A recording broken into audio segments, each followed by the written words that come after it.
Good morning. My name is Todd Leiss, and I'm the Traffic Incident Management Coordinator for the Pennsylvania Turnpike Commission. I wanted to share with you today Highway Safety Beyond TIMS for the Maryland State Firemen's Association virtual conference. This presentation is on Saturday, June 19th, 2021. A little bit of background about me. I'm the Traffic Incident Management Coordinator for the Turnpike Commission. So in my role, I manage the 110 fire companies, 67 ambulances, and 22 towing companies across the Turnpike system. I also help as a liaison with the Pennsylvania State Police, and I respond on all 557 miles of Turnpike roadway in the event of a large-scale emergency. In addition to that, I serve as one of the operational leads for Penn Time, our statewide traffic incident management program, and also as the assistant director of training for the Emergency Responder Safety Institute, respondersafety.com, working with Jack Sullivan. My background is I've been a volunteer firefighter. I joined the fire service in 1982, became an EMT in 1985, and a 911 operator in 1987. I did 911 operations for 13 years. I also ran with the hazmat team beginning in 1988, and I came to the Turnpike in 1999. There's my contact information, both my name and phone number. If you want to reach out after the presentation, if you have any questions or comments, I'd appreciate hearing from you. So let's look at the numbers first as we go here. 2017, 6.4 million police reported crashes. In 2018, we went up another number, 6.7 million crashes. If 10 responders go to each crash, 67 million targets on the roadway. Do you ever feel like when you're working out there on the roadway that you are a target, that somebody's looking to crash into you and not paying attention? We got to change that. Some other numbers for 2020, even with traffic volumes being down 40% for much of the year, we still had 38,680 roadway deaths. Again, we got to change those numbers. We got to get people working better. Again, 6.7 million police reported crashes. Every day, 2 responders are struck in this country. Every other day, a responder is struck and injured. Every other day, a responder is killed. 53 million targets on the roadway if you take it being 8 responders. So how many of us will admit to being a D driver? A D driver is drunk, drugged, drowsy, distracted, deliberate, dangerous, or just plain dumb. I think we've all probably seen the motorists driving down the roadway, putting makeup on, or reading a newspaper, reading a book, doing something they're not supposed to. Even if you're driving with a hands-free device, you're still distracted. How about these additional D drivers? Disgruntled, developed, distinguished, or driverless. Driverless cars are on our roadway. Automated vehicles. A Tesla is a level 2 automated vehicle. We're now testing level 3 and level 4 automated vehicles on a roadway. So how are they going to react to you when you're out there on the roadway? So during the pandemic, here in Pennsylvania, we've had a number of struck by incidents. They haven't all been serious injuries or death, but still, think about this equipment going out of service if one of your vehicles gets struck working on the roadway. And again, 2 responders struck every day in this country. That means their vehicle, or there's injuries, or there's a death. As of now, we have 25 emergency responders killed this year as of June 19th or June 9th. Pennsylvania State Police Car, April 24th of last year. Thorndale Fire Company on the Route 30 bypass responded for an accident with injuries, got there on the scene when they were struck by another DUI traffic crash into them. Again, it's the front bumper that's off, not a ton of damage, but think about that apparatus. How long is that going to be out of service, not available for the community, not available to respond for emergencies? So tow operator, All Points Towing from up in Lehighton area of Pennsylvania, struck because somebody didn't see the big tow truck sitting in the roadway. And also during the pandemic in September, female tow operator saw the vehicle coming towards her. She had the presence of mind to jump through the driver's door and out the passenger door. And luckily, she was not seriously injured. In Maryland, over the past 2 years, you've had 2 strike-by fatalities. Officer Christine Peters this year, she was struck on the 2nd of January. She lived for 12 days and she passed away. And tower Jose Zungia was struck last in 9/9 of 2020 and killed. In Pennsylvania, we've had 2 struck-bys fatalities last year as well. Paramedic Matt Smelzer was struck working on Interstate 70 in icy conditions. A tractor trailer hit him, and on the right-hand side, tow operator Tyler Laudenslager, he's also a volunteer firefighter with the Halifax Fire Department, was struck and killed on July 21st, 2020. Tyler's daughter, Riley, was 10 months old when Tyler was struck and killed. Another couple struck by incidents, Pennsylvania Turnpike, just $33,000 damage to Squad 33, Center Square Fire Department. Bright sunny day, there's no traffic issues, nothing going on there, but yet somebody still runs into the side of fire apparatus. Another one on the Pennsylvania Turnpike, this tow operator just happened to drop something, reached down to pick it up when the car went sailing over his head, just missed killing him.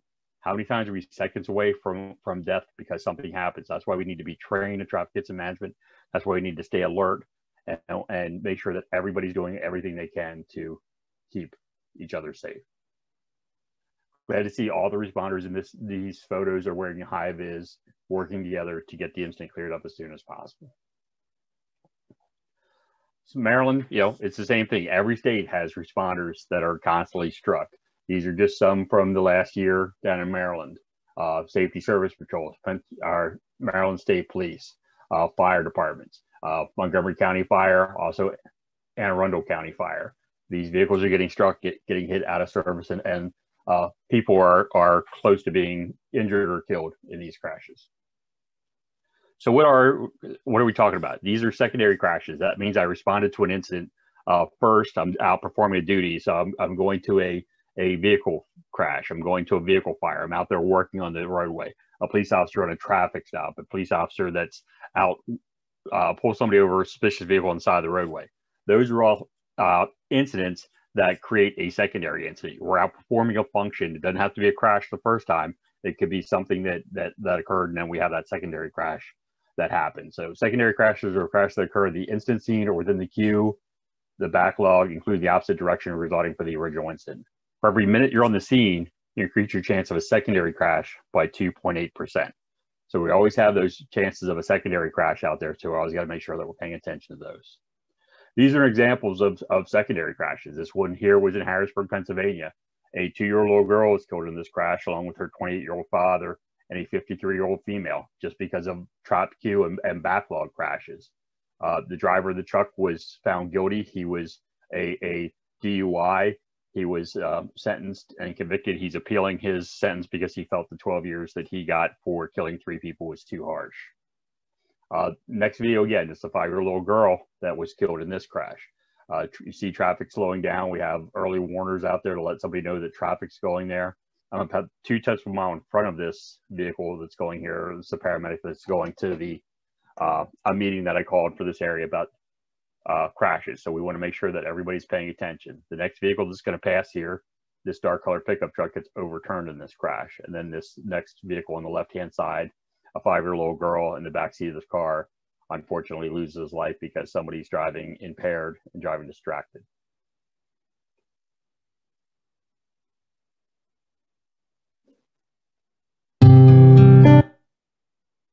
Wanted to share, I'll go back here, share the next video. This is the 25 responders that have been killed in the United States so far in 2021. So I want you to see their faces. I want you to understand that each of these responders had a family. They all were going home to somebody at the end of the day. So we want you to see that and understand that they're not just a number.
So each and every one of us has to help get the move over message out there to the public. You know, we tell each other as responders all the time that people need to slow down, move over for us, or move over. Each state has a different move over law and a different definition of what you're supposed to do. In Pennsylvania, on April 27th, our move over law violations doubled. So it's $500 for the first offense, $1,000 for the second offense, and $2,000 for the third offense, and also 2 points on the license. Another thing about the Pennsylvania move over law is if you're in a disabled vehicle, as long as you put out on your four-ways and one additional warning device, a flare, a cone, a sign, triangles, something behind your vehicle, you are also covered under the move over law. So that also applies to commercial vehicles, tractor trailers on the side of the roadway with the four-ways on and triangles out. You must move over for that, or you can face a fine in Pennsylvania. Some Pennsylvania line of duty death numbers. These are from 6 different databases. There's not one database that covers all these. These are 6 different databases. 109 law enforcement officers, 22 fire and rescue, 16 towing and recovery professionals, 4 EMS workers, 70 PennDOT workers, and 40 turnpike workers have been struck and killed. This is a map that I created because I want to give you a visual of how many responders that have been struck and killed across the nation and also across PA. So each of those icons, if you click on those on the map, will bring up the name and tell you their agency and a little bit about the incident. Again, 151 responders. The reason why there's more law enforcement officers is because they keep better records. They have records going back to the early 1900s, or we don't have those records from other states as well. Responder struck by maps. I also made one up for an interactive map for U.S. responder line of duty deaths showing all across the country. So if you look at Maryland and focus in on Maryland, you see that there is responders in Maryland that have been struck, towers, police officers, some firefighters close to there. When you click on the names, this is what comes up. Tells you a little bit of a photo of the officer or the person involved in the incident. Tells you who they work for, what happened with them as well. So what we're going to talk about today too is beyond traffic incident management, beyond that 4-hour TIM class. What am I doing for roadway safety? Do I know enough about the other responders? Am I taking that training and applying some new training to it and some new techniques? Safe, efficient clearance. We talk about safe, quick clearance, and when we say about safe, quick clearance, somebody yells and says, "Oh, well, you're working quick. You're not working safe." Well, you can do safe, quick clearance or safe, efficient clearance. You need to have communications, coordination, and cooperation. You need to be trained. So these are some training numbers. So Maryland has 37.5% of their responders trained. That's not necessarily a good thing. We had 37% trained. That's good. But we still have another 62.5% of responders that still need trained in Maryland. Pennsylvania, we finally got over the 50% mark, but we still have over 48.9%, close to half of our responders in Pennsylvania that we need to train. We need to do better. We need to do a lot more work. What are we doing? We need to increase training, like I said, whether it's training online, training in person, training at your firehouse. ResponderSafety.com has some learning modules that you can take, and we're going to talk about that as we go through here. Increase situational awareness. Do you get that picture when you're responding to an incident? Are you able to understand and hopefully visualize what's going on at the scene, and you're able to relay that? Are you able to meet with other responders? Find out who you work with. Have TIM teams. Do you have a traffic incident management team, and you're able to work with them? And do you have joint SOPs or SOGs? Do you practice? With your neighboring departments, do you practice responding and blocking for each other for a roadway incident? Again, we're all short on manpower these days responding to calls, so we need to do better and figure out what we're going to do when we go responding. So I want to talk about a little bit about the Cumberland Valley Volunteer Fire Association. It's one of the largest number of volunteer firemen's association in the country. It covers a lot of the East Coast states. It's a parent organization of the Emergency Responder Safety Institute, ERSI. ERSI also is who runs ResponderSafety.com. I'm going to show you a little bit of a video here that tells you about what ResponderSafety.com is and what we're working on. And we'll just play part of this video for you so you can understand what's going on with them.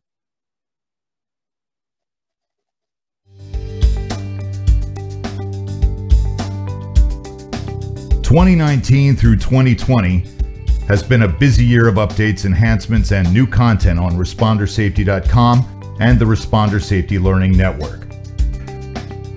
ResponderSafety.com and RSLN are projects of the Emergency Responder Safety Institute, a committee of the Cumberland Valley Volunteer Firemen's Association.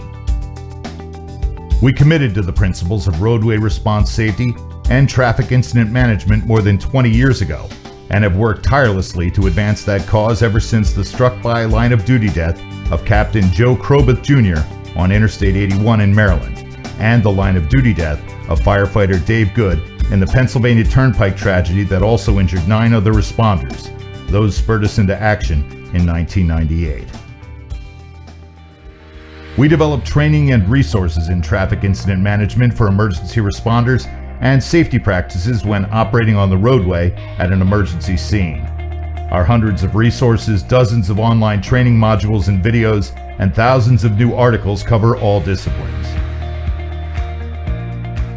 We've produced specialized resources for teaching TIM and responder safety, including lesson plans, go-bys, media advisories, and self-guided training plans.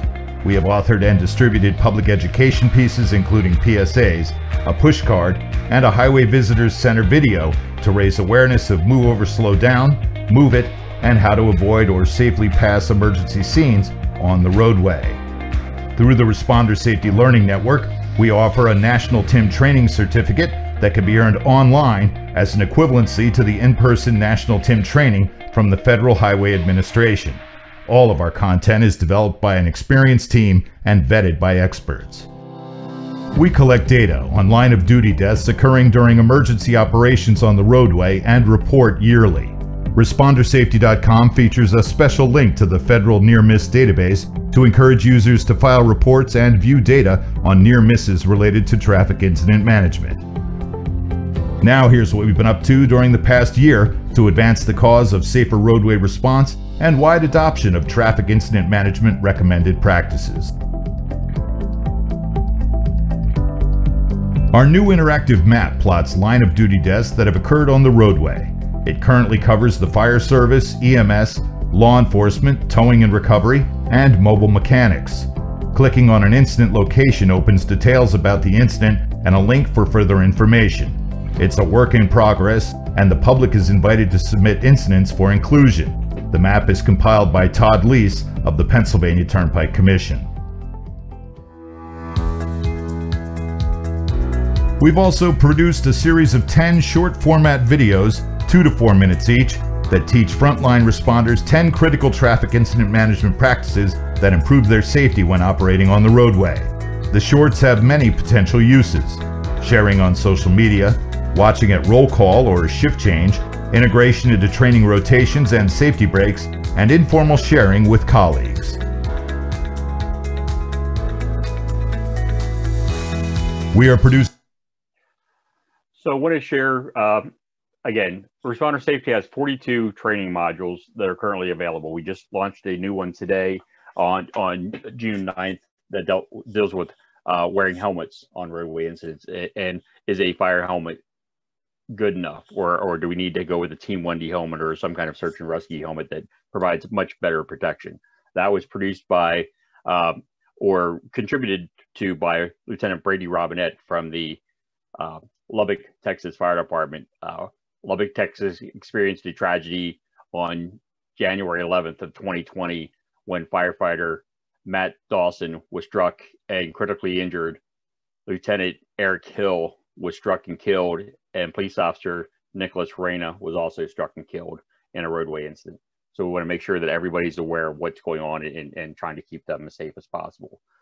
So we have 42 training modules currently available. You could take them on a phone, on a tablet, on a computer. You get a certificate for taking those trainings as well.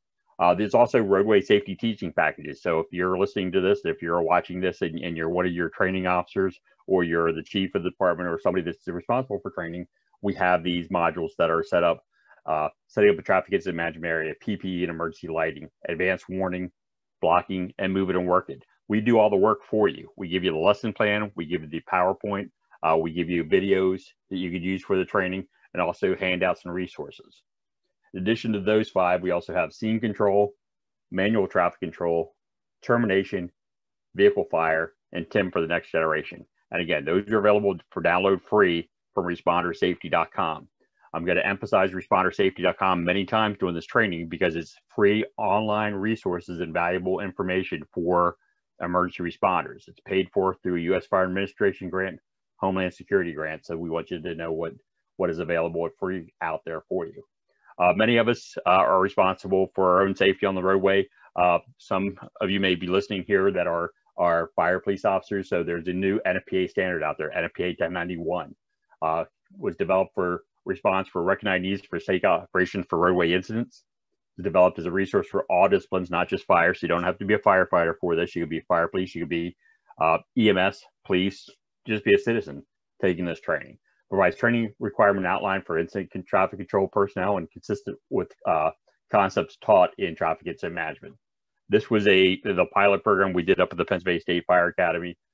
Teach you how to put out cones, or as you put out cones, as you do some traffic control using paddle boards and other items to be able to become certified as a traffic incident management professional.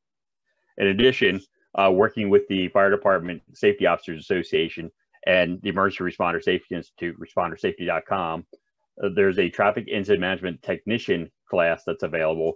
This is a course that not only has a skills requirement, but also a written test. And Responder Safety has a study guide available for that. There is an exam fee.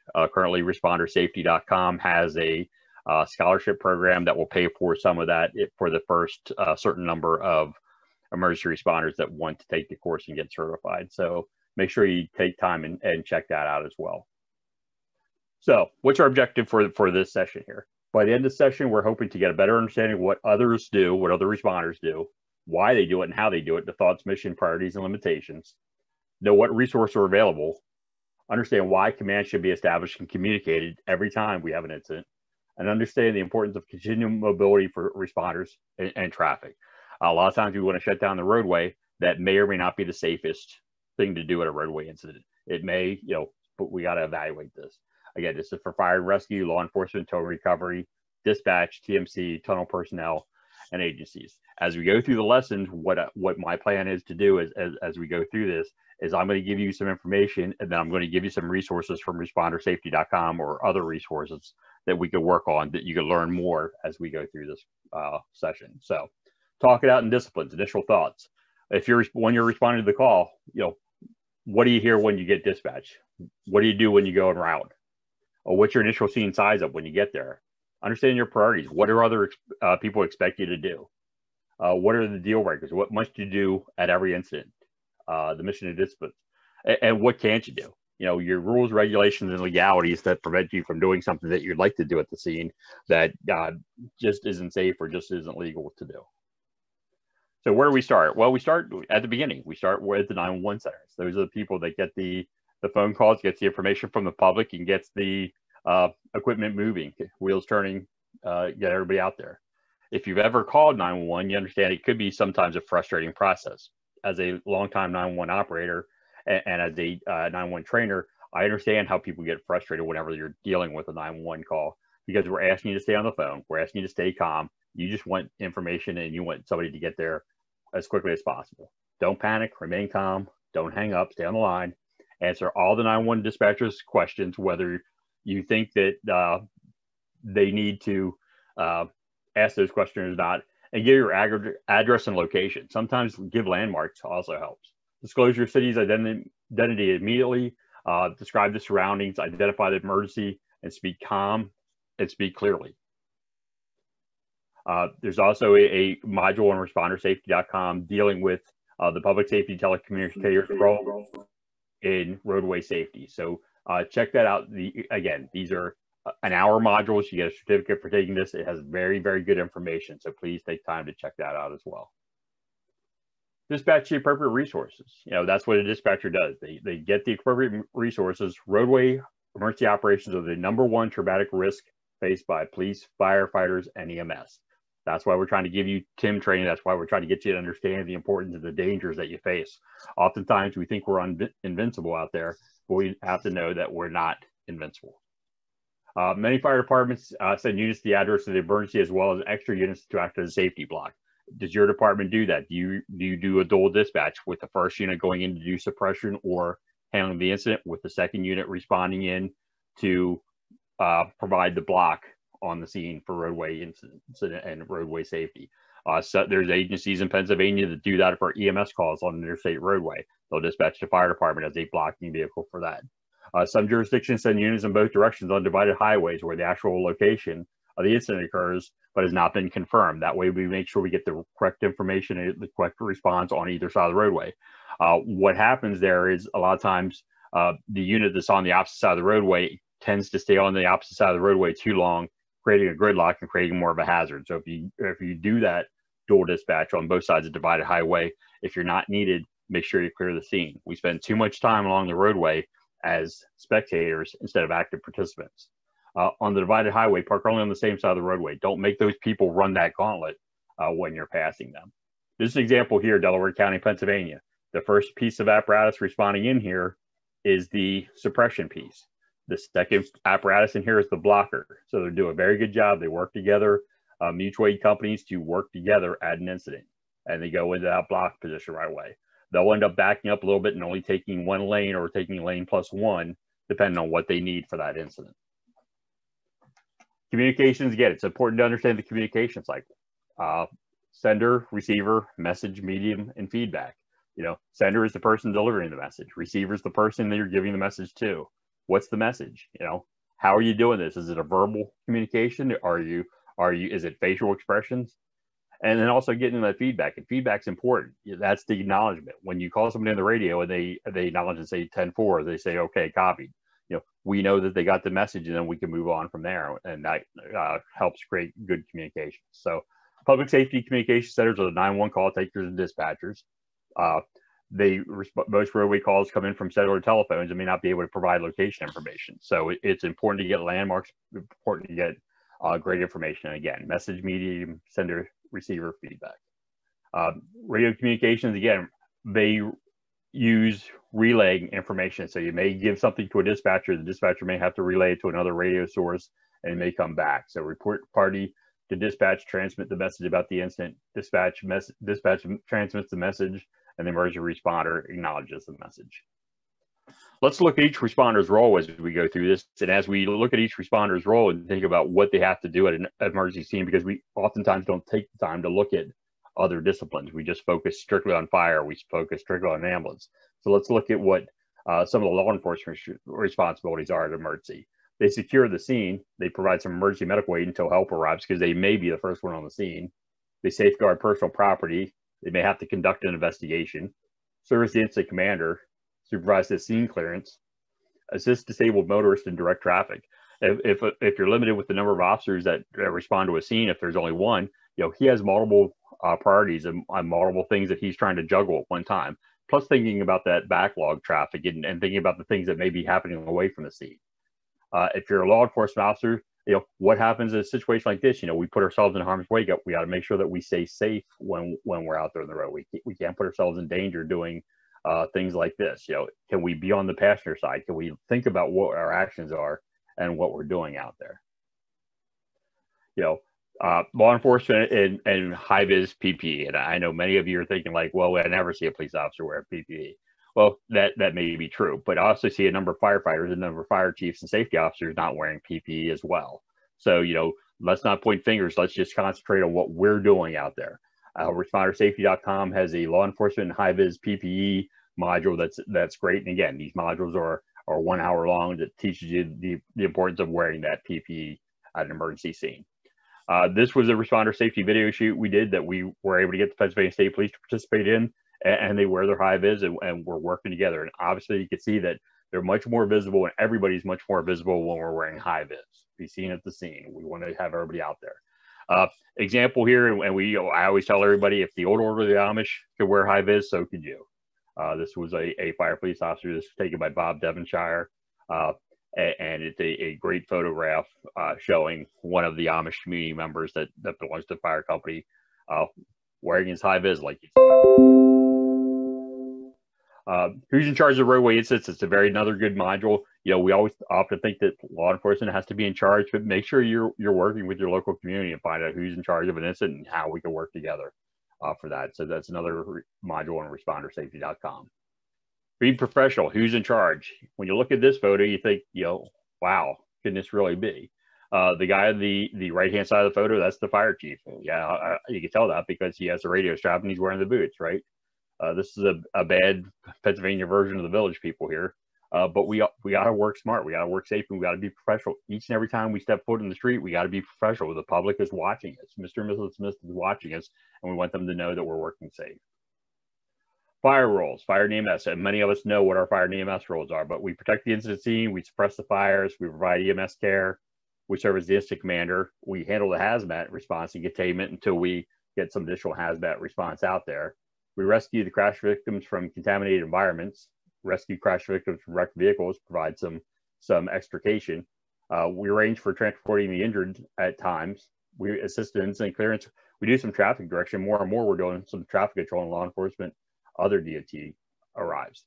You know, look at the photo there in the picture. Everybody's wearing high vis. Unfortunately, the fire chief is not. If you're the chief, if you're the line officer, set the example. Wear your high vis. If your men and women in your department are expected to wear their high vis, so should you be. First 15 minutes of the roadway incident is another module on respondersafety.com. It talks about how the first 15 minutes are critical for setting up traffic control. Also, the last 15 minutes of the incident are also critical. Those are your most dangerous times on an incident scene. We sometimes let our guard down when we first get there on the scene or when we get ready to leave the scene. Remember, put your high vis on before you leave the station. Put your high vis on before you get out of the apparatus. When your feet hit the street, you should have your vest already on you, should be zipped up, ready to work, and ready to help Mr. and Mrs. Smith. Traffic incident management area. If you don't know this, if you don't practice this till one of your training nights, does every member of your department know how to provide early warning or put some early warning out there? All of them, whether you have fire police or not, if you have neon pink traffic signs, do I know how to set those signs up? Do I know how to take them down? Do I know how to move them? Do I know how far in advance they need to be? At 40 miles per hour, 50 miles per hour, and 65 miles per hour, that's 350 feet, 750 feet, and 1,000 feet. Do I slow down and we put that early warning device out? Where do you keep that early warning device on your apparatus? Is it kept on the driver's side in one of the compartments? Is it kept in the back? Is it kept on the passenger side? Do you have a crew assignment as to who deploys those signs? You know, one of the things to think about is okay, let's keep it on the passenger side, in the rear compartment on the passenger side. That way, one of the crew can get off the apparatus, deploy that sign, get back on the apparatus, and they're not standing out in traffic when they're doing that. They don't have to walk in front of traffic or walk in front of anybody. The transition area. Do we have 5 cones aboard the rig? Do we have some type of flares, cones, something, whether they're electronic flares or not, to move them out of the way? The buffer space. Do we make sure that nothing's parked in that blue buffer space that you see on this TIMS map as well? The green buffer space, I like to tell fire departments to practice that during one of your training nights. Set a piece of apparatus up, figure out how much room I need to work in that buffer space, that green buffer space, for my crew and for my tools, and for enough room that if my apparatus gets hit and rolls forward, it's not going to roll into me. So figure that out. You'll need more space for that buffer space at higher speed roadways. So make sure you do that as well. Make sure you have cones or flares up alongside the incident space, so make sure you have a sufficient supply of them on your vehicle, and make sure you have a termination area. And this resource can be found on respondersafety.com on how to set up a TIMA. Again, ways to estimate distance that you might not think about. Utility poles. They're usually 75 to 100 feet between utility poles. The skip lines are about 10 foot long, so those are the white lines in the roadway. There's 30 feet between the difference of them. And one human pace is about 3 feet. A good rule of thumb for a highway, every other skip line if you have enough cones as well. Again, early warning, something to practice. Setting up the transition area, another thing to practice and train on. Making sure no vehicles are in the buffer. Make sure that you have proper vehicle blocking. So do that as one of your driver training techniques. When I'm responding somewhere, we do driver training. Can I block on a rural roadway? Can I block on a highway? And practice that. Practice until you become good at it. Practice until it becomes second nature. And make sure that you identify the buffer area and how much room you need to work there. There's a blocking procedures module on respondersafety.com. And again, there's 42 training modules available. Please take the time to become familiar with them and take those modules as well. This is an incident that occurred out in Pittsburgh, a couple incidents that occurred out in Pittsburgh. This is what we talked about responding on a dual highway, divided highway. So engine 12 responded in the wrong direction. The other apparatus was able to handle the emergency. Engine 12 could clear. On the photo on the right, look where the responders are standing out. They're in the live lane of traffic, exposed to traffic. And I take the EMS rescue unit and position that in the way to block, or take that tow truck and use that as a blocking vehicle, as opposed to letting everybody stand there exposed to traffic. It was a nice 2-lane block in the opposite direction, but it really served no purpose for this unless you needed the manpower, but then try to get that vehicle over on the same side of the roadway as all the other emergency equipment.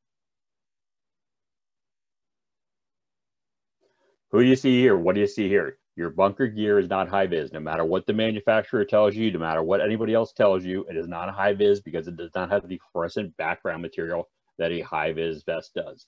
A class 3 high vis vest has 1,240 square inches of fluorescent background material. A class 2 has 775 square inches of fluorescent background material. We want to make sure that we're wearing what gives us the most visibility, unless we're exposed to fire or flames or heat. When we practice vehicle rescue, we should be practicing wearing our vests. Wear and perform the same way in practice and training as you do on roadway incidents. Set the example. If you're the fire chief, put your vest on. I'm going to harp on that over and over and over again. Everybody's in the proper PPE. If you expect your crew to have your PPE on, you should have your PPE on. Moving to the chief.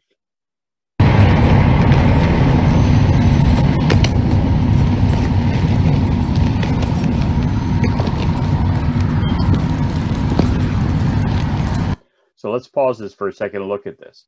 Okay, if you have flames and fire and smoke going across the roadway, this is an example where you want to shut down the roadway temporarily. You know, you don't have to keep it closed forever, but temporarily stop that to make the scene safe. Make sure that your firefighter that's going to fight the fire has his air pack on, proper PPE. Make sure if that hose is being deployed, that hose isn't going to stick out in the live lane of traffic. Make sure the second firefighter here that has the high vis vest on, if he's going to be actively engaged in fighting the fire and not working the pump panel, make sure that he has on a air pack instead of just wearing the high vis vest, and take the high vis vest off.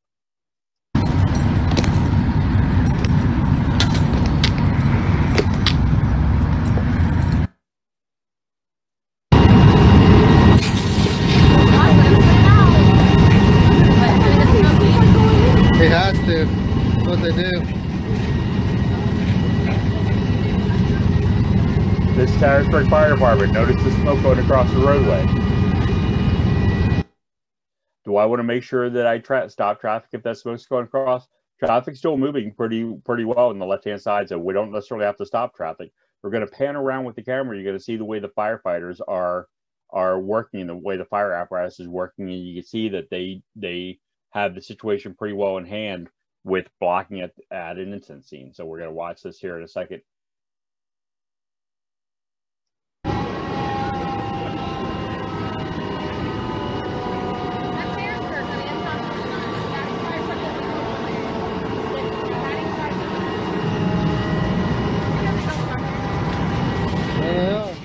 So plenty of apparatus, mutual aid responding in to assist to provide some extra manpower and water. You know, again, the scene is protected. That's what we want to do. We want to make sure we work together to have the scene protected.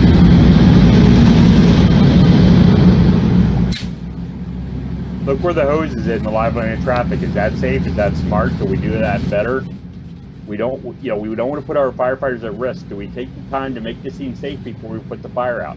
This is still going to be burning, even if we make that scene safe, by having good hose discipline, not have that stick out in the live lane of traffic.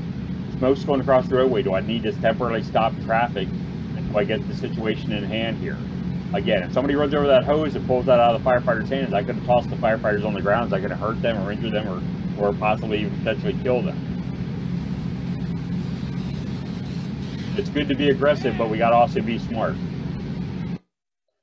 Again, pre-planning for roadway incidents. Do we have an advanced warning location? Is there an area where we know we typically respond to emergency calls at on our roadway, and do we plan for that? Do we practice proper vehicle positioning and blocking for our driver training? Do we wear PPE every time that our feet are on the street? Do we have that? And do we have a crew assignment that we know when we respond to a roadway incident, do we just have everybody just do their own thing, or do we know that the officer is going to go up and provide a scene, size up? The person riding the compartment behind the officer is going to get out and provide advance warning. They're going to set out advance warning. Maybe the person that's behind the chauffeur is going to grab an extinguisher and go up to the scene to see what they need to do to help out. Make sure if you do nothing else, if you learn nothing else from this presentation, have an escape route. Where can I go if something happens? When things go wrong on the roadway incident, where can I go? Can I go over the guardrail? Can I go over the barrier? What can I do and what can I do? EMS providers. EMS, they provide triage, treatment, and transport crash victims. Typical role, provide advanced emergency care. They determine the destination transportation required. They consider evacuation with fire, EMS, and they work together, whether we're going to do a medevac out of there. They serve as the incident commander for medical emergencies. They're great for if you have a mass casualty, for helping to set up and to triage somebody. They determine the approximate cause of injuries for the trauma center, and they remove medical waste from the scene, so they work together. Make sure you're wearing a high-vis vest if you're an EMS provider. Make sure you're wearing a helmet if you're an EMS provider. If we're wearing a helmet at a roadway incident, we'll talk about that a little bit later. Make sure you have your chin strap set. Again, another resource, training resource, is on the roadway incident operation safety for EMS providers on respondersafety.com. Again, these modules are 1 hour long. There's a skills test for them. You receive a certificate, and they can count towards some of your con ed that you need for this. Is that a good block for the EMS provider? You look where the ambulance is at. Can that ambulance be downstream and be better prepared to respond for that emergency, and use one of the large heavy vehicles, the larger heavy vehicles, as my blocking vehicle? We don't want to use our ambulance as a blocking vehicle unless that's the only unit that's on the scene, because if something happens to that, who's going to transport your patients? Another incident here, you know, we're on the roadway here. Look where the ambulance is at in the live lane of traffic. Can I move that ambulance over a little bit to the right so that somebody doesn't try to squeeze through that ambulance and potentially hit that ambulance and injure or kill somebody?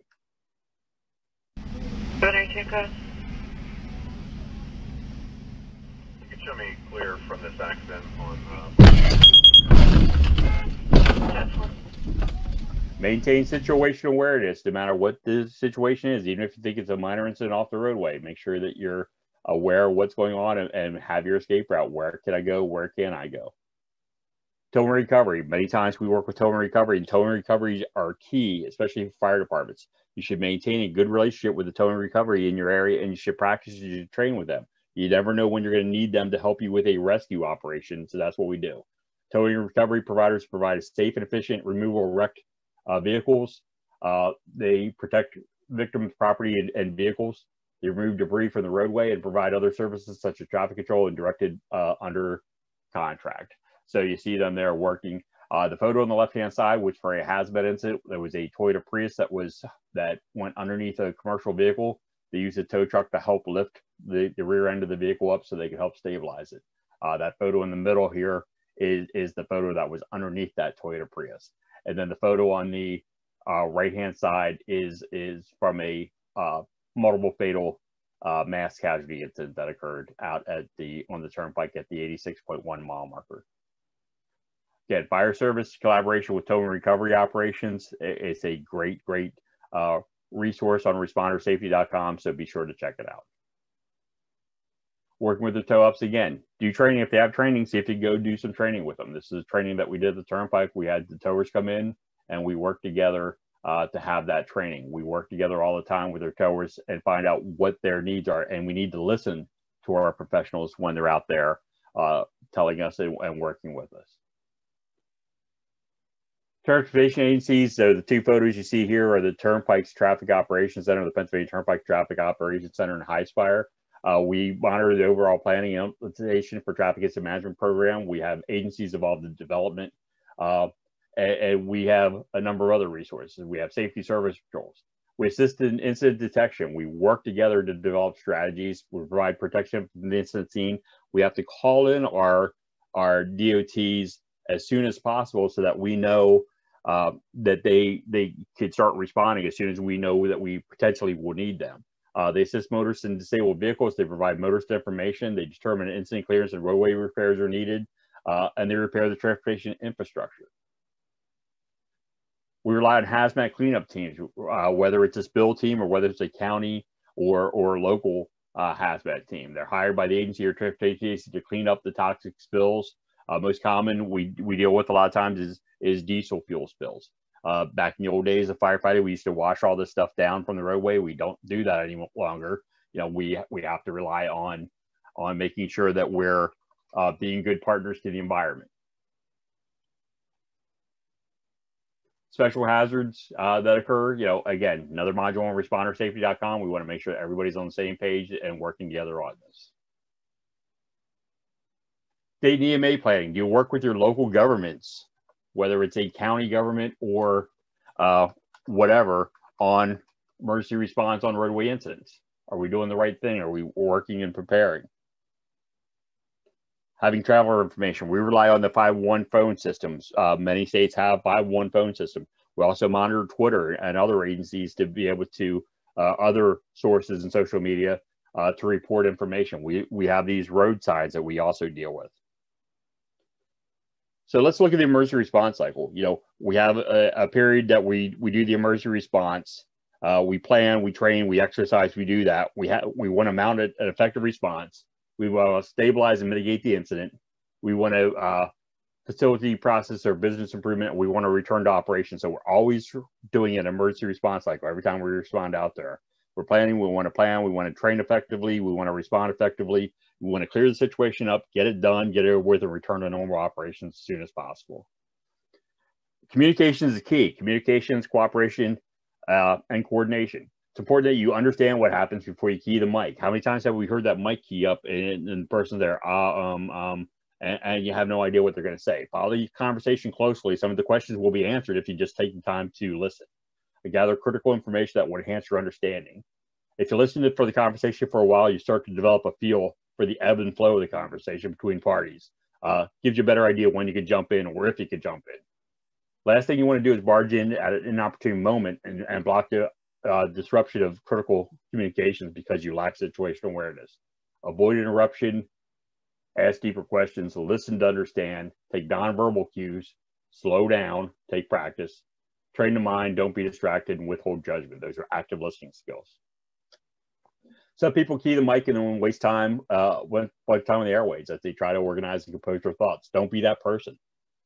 Think about what you're going to say, think about how you're going to say it, key the mic, before you key the mic. Brevity and accuracy. We don't use 10 codes. We don't use slang. We don't use names. We try to keep it simple, when we're out there. Again, don't be this person. Keep it simple, stupid.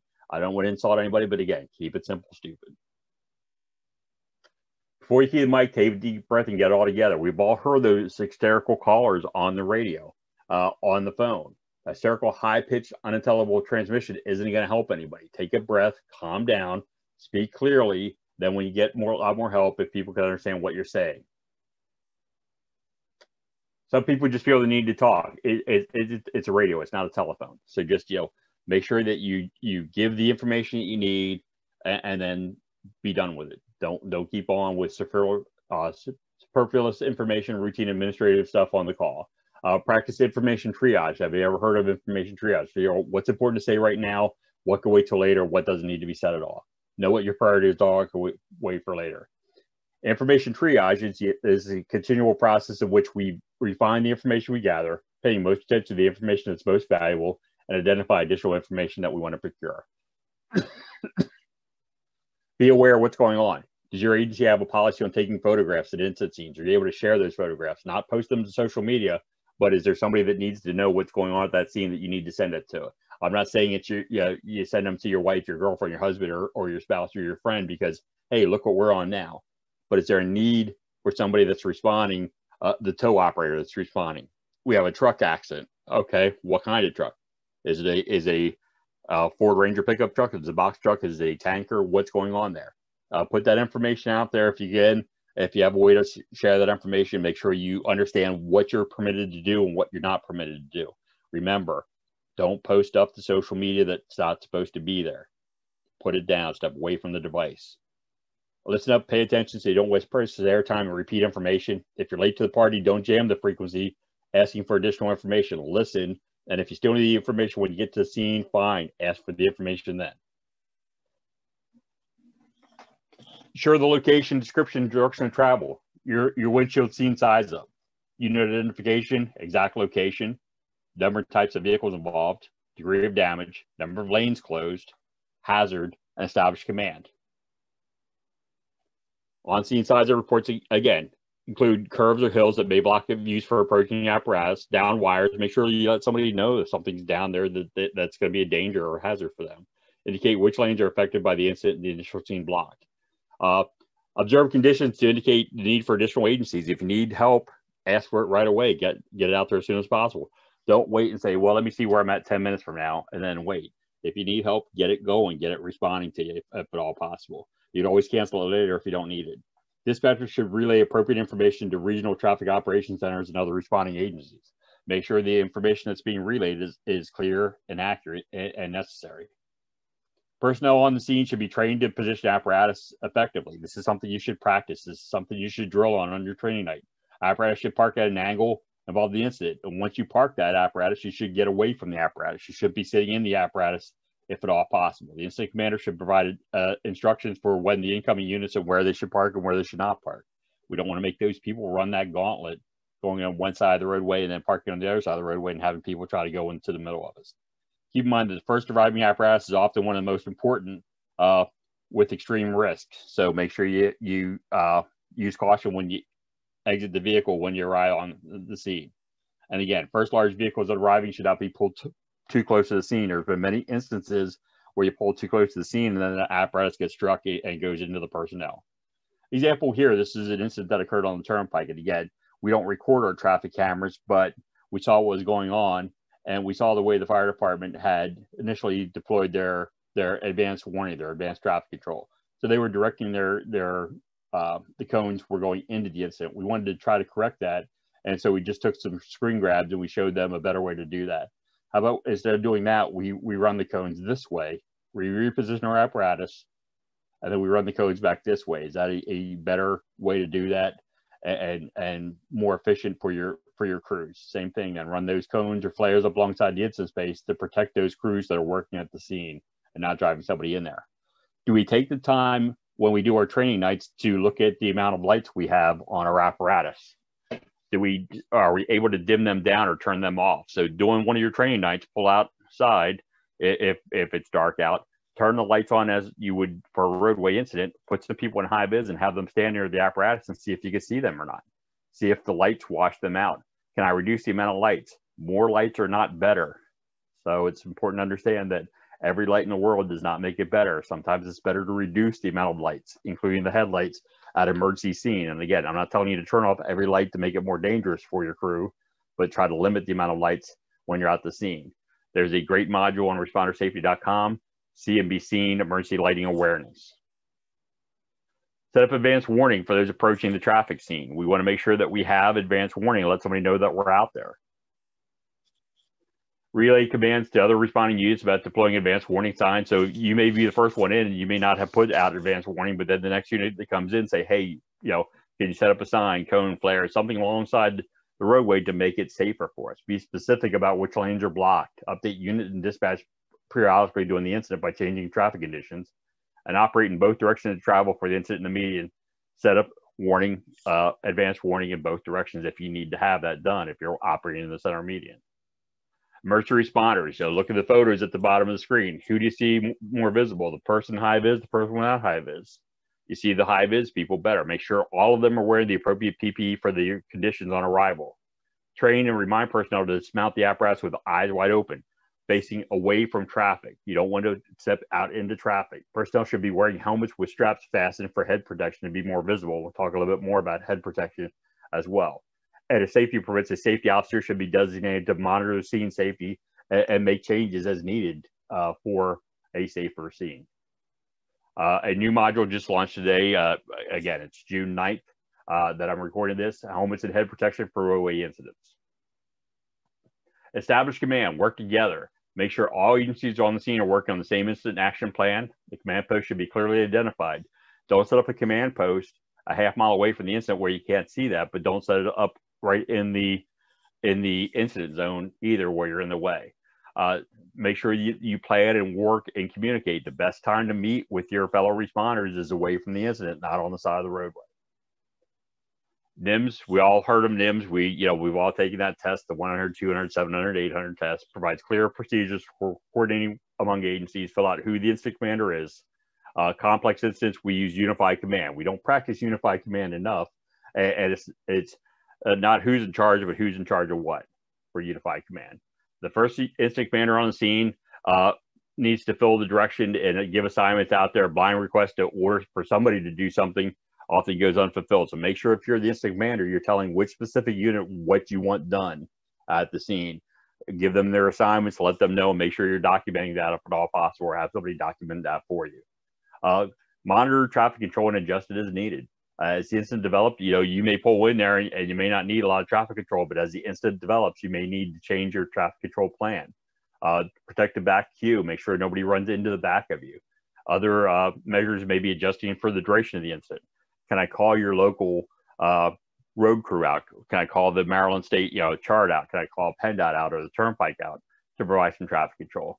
Do I need to land helicopters on the roadway that's going to affect traffic control?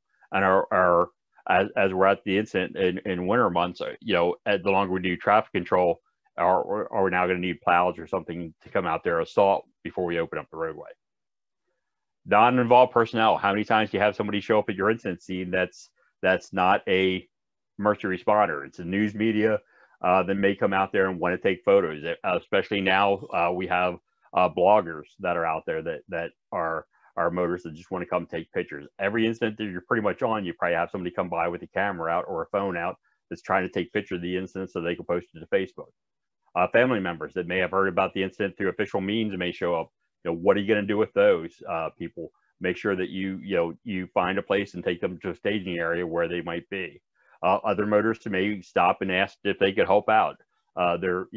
They may have the best intentions, but are they now creating even more of a danger by having additional vehicles on the scene? Manage the scene and incoming and outgoing equipment to protect the responders that might not be expecting moving traffic around the scene. So make sure that even if you think traffic's completely stopped at a roadway incident, there's still emergency equipment moving. Wear your high-vis vest. Module on scene control on respondersafety.com. Again, another 1-hour module.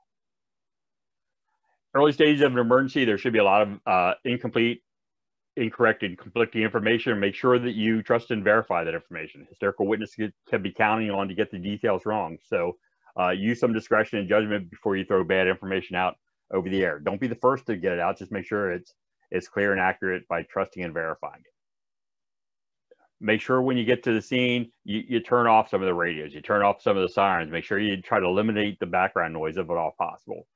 Make sure you establish command posts that you're not in hearing all the background noises from any tools that are working on the scene. You want to make sure that everybody's working together and that you're able to be heard when you're communicating with somebody. Respect the dispatchers. The dispatchers, I know that there's times where you get frustrating dealing back and forth with dispatchers, but the dispatchers have a very difficult job to do. They work a lot of long hours. They're short staffed. They deal with a lot of stress. Dispatchers can make or break the situation. There's good dispatchers out there and there's bad dispatchers. Give them the information they need. Don't overburden them with unnecessary, untimely requests. If the traffic isn't critical, give them the way of traffic. When things get chaotic, let them direct the traffic in and exert some controls. Don't get into an argument over the radio. Don't make them repeat stuff unnecessarily because you weren't paying attention. Make sure you're paying attention. Emergencies have a way of degrading performance, but real professionals can rely on keeping the information at the scene and the radio when things are going downhill. When things are at their worst, we need people to have a clear communication channel the most. Make sure you're a professional out there when the mic is open. Be safe out there. There's a module on professionalism and leadership at roadway incidents. That's another very good module. Incident is under control. Injured parties have been packaged and transported by EMS. Damaged vehicles are being removed and units are no longer back in service. The scene's safe and everything's wonderful. You don't have to worry about safety, right?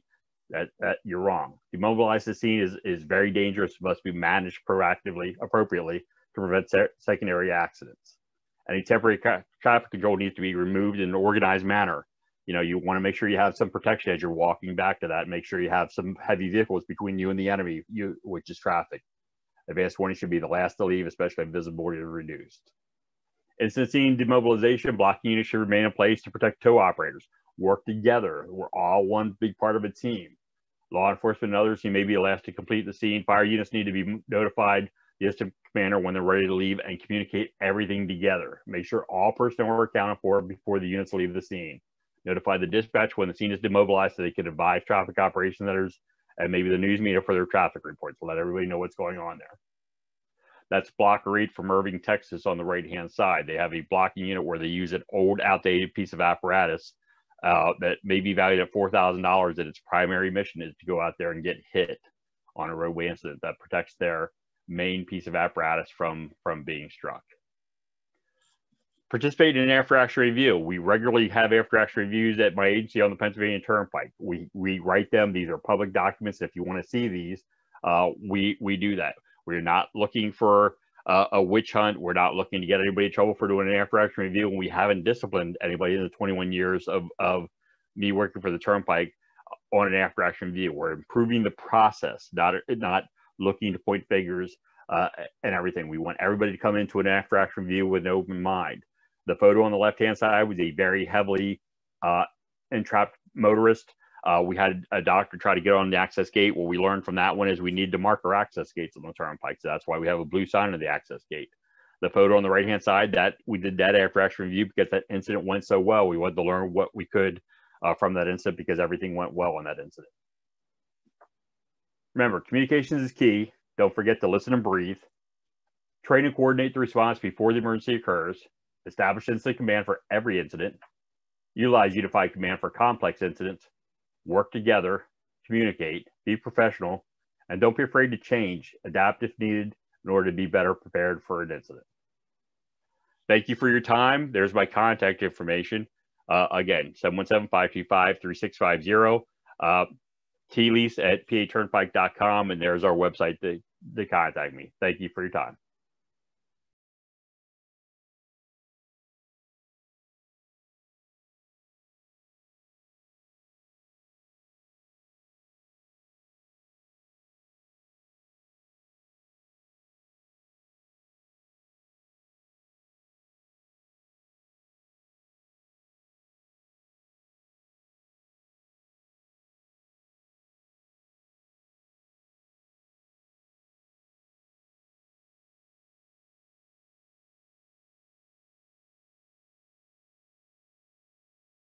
California Casualty has been endorsed by the MSFA for 10 years for its auto, home, and renter's insurance.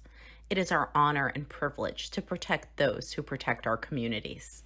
Happy 10-year anniversary to the members of MSFA. Thank you for all that you do. For more information about our program, please visit www.calcash.com/MSFA. We look forward to seeing you at various local, county, and state events.